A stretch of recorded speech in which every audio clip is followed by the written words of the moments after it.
Hello guys आ गए हैं आपके लिए न्यू सेशन लेकर।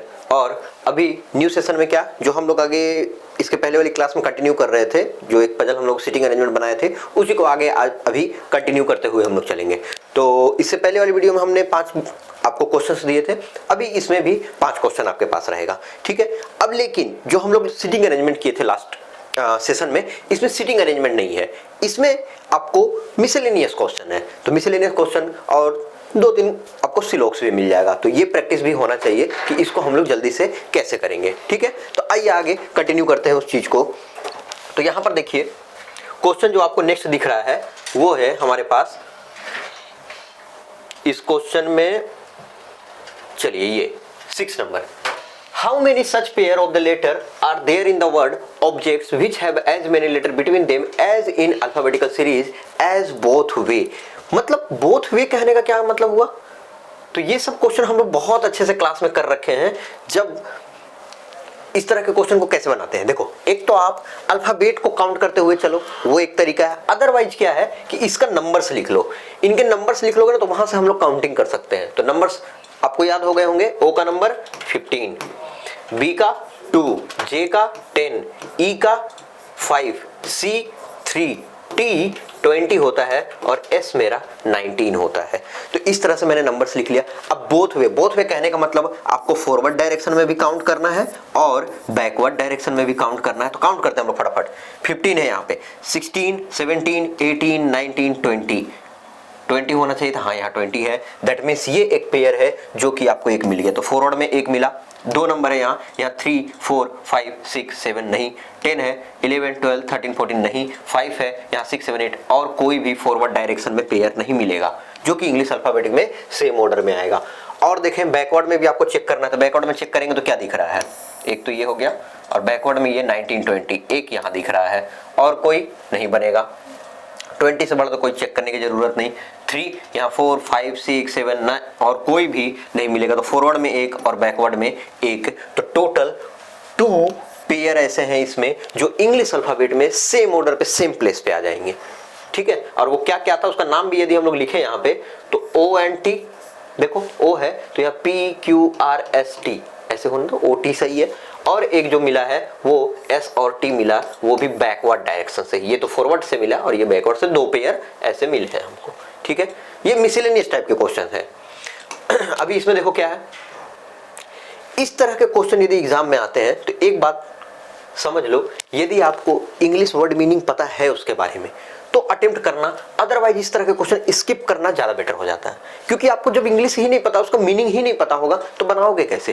क्योंकि इसमें देखो क्या बोला गया है, if it is possible to make only 1 meaningful English word, meaning इंग्लिशफुल वर्ड बनाना है, ठीक है।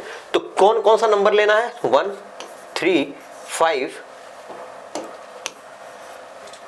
1, 3, 5 एंड 11th नंबर पे जो भी लेटर है उनको लेना है और वर्ड को बनाना है। तो कौन है, देखो तो 1 पे यहाँ इनहेरिटेंस, ये पूरे वर्ड में, तो आई 1 नंबर पे है। 3 नंबर पे कौन है, तो 3 नंबर पे H है, ठीक है। 5 नंबर पे कौन है, R है। और 6, 7, 8, 9, 10, 11 E है। तो इन 4 लेटर को अरेंज करके कोई क्या मीनिंगफुल वर्ड बन रहा है, एक मीनिंगफुल वर्ड बन रहा है या मोर देन 1 बन रहा है, तो देखते हैं हम लोग। Only once, okay. Second letter from right end, यदि कोई वर्ड बन रहा है तो राइट एंड से सेकंड लेटर कौन सा है वो बताना है अपने आंसर में, ठीक है। If more than 1 such word can be formed, your answer is X। मान लो एक से ज्यादा वर्ड बन रहे हैं तब तो आपको सेकंड लेटर एक बार नहीं बता पाओगे, तो एक से ज्यादा यदि बनेगा तो आपको आंसर टिक करना है X। और यदि कोई वर्ड नहीं बन रहा, no such word formation, then answer tick करोगे Z, ठीक है। तो देखते हैं क्या क्या बनता है IHRE से। तो देखो यहाँ पे HIRE एक मीनिंगफुल वर्ड बनता है, हायर। और क्या बनता है, HEIR ये भी बनता है, ठीक है। तो इस तरह के, तो हम लोग यहाँ देख रहे हैं कि 2 तो मीनिंगफुल वर्ड ऐसे ही बन गए। हियर भी होता है HIER, ये सब मीनिंगफुल वर्ड बनते हैं यहाँ पे। तो मोर देन 1 मीनिंगफुल वर्ड बन रहा है, दैट मीन्स यहाँ पे सही आंसर होगा कि X, ऑप्शन बी।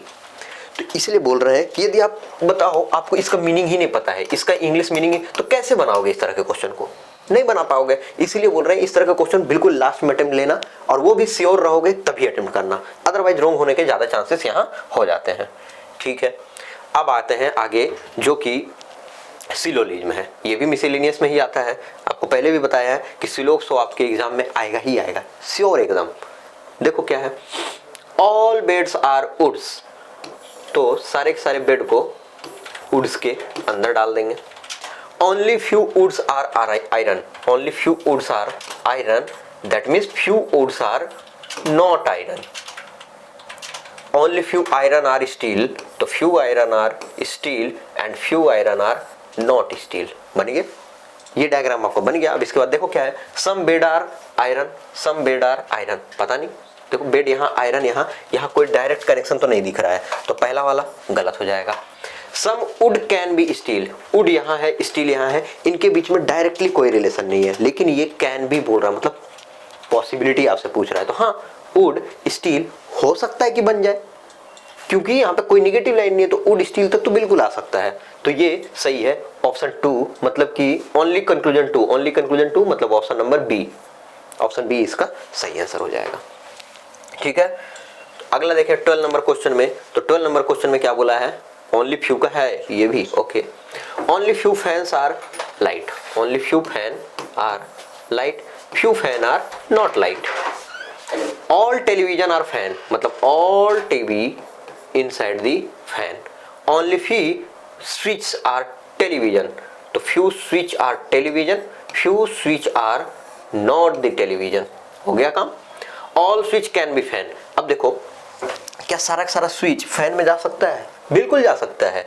ठीक है, क्या सारा का सारा स्विच टीवी में जा सकता था? नो, क्योंकि मना था यार, देखो थोड़ा सा स्विच टीवी में नहीं जाएगा, लेकिन फैन में तो जा ही सकता है। यस, पहला सही है। All light can be television, क्या ऑल लाइट टेलीविजन के अंदर जा सकता है? आराम से, लाइट आराम से, क्योंकि इन दोनों के बीच कोई रिलेशन नहीं है, तो टेलीविजन तक बिल्कुल भी लाइट जा सकता है। तो both 1 and 2 both are correct, मतलब ऑप्शन नंबर ई इसका सही आंसर है। समझ में आया? तो कितना आसान है सर, यदि आप डायग्राम अच्छे से बना लीजिए, वेन डायग्राम, तो कंक्लूजन में फिर तो ज्यादा कुछ रहता ही नहीं है। इसीलिए बोलते हैं कि जब भी सिलोक्स बनाओ, वेन डायग्राम बहुत अच्छे से समझने की कोशिश करो, क्योंकि इसमें पूरा क्वेश्चन आपका वेन डायग्राम से ही बन जाता है और आधा मिनट भी नहीं लगता है। चलिए, तो अगला जो 5वां क्वेश्चन है और लास्ट क्वेश्चन है इस सेशन का, उसके बारे में देखते हैं कि कैसे है। ये भी ओनली है, only a few cricket are football, few cricket are football and few cricket are not football. All hockey are football, मतलब all hockey inside the football. Only a few hockey are tennis, तो few hockey are tennis and few hockey are not the tennis. All tennis can be cricket, क्या all tennis cricket जा सकता है? बिल्कुल, क्योंकि tennis और cricket के बीच हमको कोई रिलेशन नहीं पता है, तो हाँ all tennis क्रिकेट तक तो बिल्कुल आ सकता है। ठीक, तो all tennis can be cricket, ये सही है।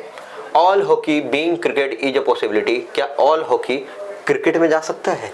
Yes, हॉकी क्रिकेट में बिल्कुल जा सकता है, क्योंकि यहाँ भी हॉकी और क्रिकेट में कोई डायरेक्ट रिलेशन नहीं है, तो पॉसिबिलिटी तो है कि ये भी चला जाए। तो यहाँ भी 1 and 2 बोथ आर करेक्ट, तो ऑप्शन नंबर ई इसका भी सही हो जाएगा। समझ में आई बात? तो ये हम लोगों का आज का 5 क्वेश्चन था, मिसलेनियस क्वेश्चन था। ऐसे ही क्वेश्चन आपको वहाँ भी एग्जाम में देखने के लिए मिलेंगे। तो उम्मीद है ये सेशन आपको समझ में आया होगा, चीज़ें आपके लिए हेल्पफुल रही होंगी। मिलते हैं आपसे नेक्स्ट वीडियो में। आपके लिए बेस्ट ऑफ लक, एग्जाम अच्छे से दीजिए और आपका ये एग्जाम